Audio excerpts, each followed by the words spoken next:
वरहमतुल्लाहि वबरकातुहू। तो जी नाज़रीन, आज हम आपको जो है कपड़ा पाक करने का तरीका बताने वाले हैं।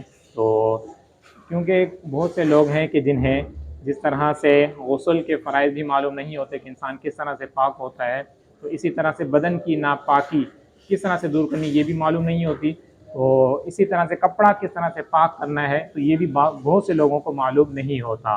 तो आज हम इस हवाले से समाअत करेंगे। आपको बताता चलूँ कि चंद दिन पहले एक साहिब से गुफ्तगू हुई, तो उनसे हमने गुस्ल के फ़राइज़ के हवाले से पूछा कि जब आप नापाक हो जाते हैं तो किस तरह से आप जो है वो पाकी हासिल करते हैं। तो उन्होंने कहा कि जब मुझ पर गुस्ल फ़र्ज़ हो जाता है तो मैं नाभ से लेकर नीचे जो हिस्सा है यानी पाँव तक, टांगों तक, ये सारा हिस्सा धो लेता हूँ और मैं पाक हो जाता हूँ और फिर नमाज अदा करता हूँ। तो नाज़रीन, आपको मालूम है कि इस तरह से इंसान नापाक ही रहता है। यानी गुस्ल के 3 फ़र्ज़ हैं, जब तक उन तीनों को मुकम्मल नहीं करेगा तो इंसान पाक नहीं होगा।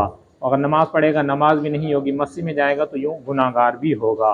तो आइए हम आपको जो है वो आज सिर्फ कपड़ा पाक करने का तरीका बताते हैं। बहुत आसान है, आपने तवज्जो से समाअत करना है। मिसाल के तौर पर अगर ये जैसे हमने कपड़ा पकड़ा हुआ है तो कपड़े का जो हिस्सा नापाक हुआ है यानी जहाँ नजासत लगी, मिसाल के तौर पर यहाँ खून लग गया है या पेशाब वगैरह लग गया है, तो जितने हिस्से पर लगा है उतना ही हिस्सा नापाक होगा, बकिया हिस्सा वो पाक रहेगा।